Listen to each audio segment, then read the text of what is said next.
the other end to himself. Later I found out he wanted me to be buried with him. A few days later, the homeless man died completely. By then I was extremely hungry, but there was nothing here except trash. I wanted to go to the lake ahead to drink some water, but the chain restricted my range of movement. I couldn't reach the water no matter what. This place was deep in the mountains and few people passed by. A few days later, I collapsed by the river, barely able to move. I thought of Lucas. He was my real owner, but I got lost by accident. Maybe God was watching over me. When I was on the verge of death, two boys rode their bicycles here. They found me and removed the collar. I rushed to the river and started drinking water. I had never felt water taste this good. Just like that, I set off on the road home again. The jungle at night was not safe. I accidentally entered the territory of a wolf pack. They chased me all night. In the end, they surrounded me completely. They attacked me together. I was quickly defeated, but at the last moment, they heard something. The wolves looked up and began to back away. It turned out to be a cougar. It leaped down angrily and stood in front of me, one against the entire pack.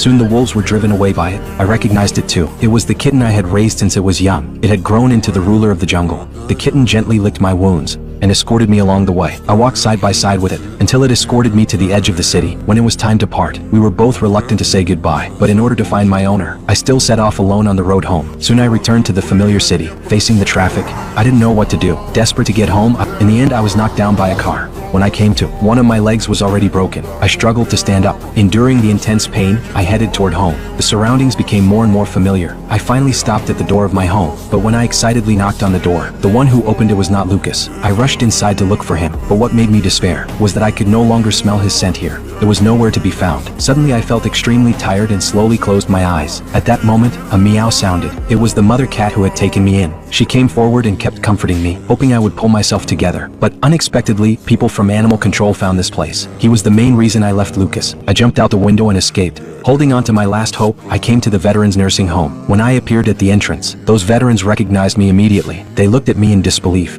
I ran toward them excitedly. They surrounded me. Suddenly, I sensed Lucas's scent. The moment I saw Lucas, I couldn't believe my eyes. I limped toward Lucas. He filled my entire vision. At that moment,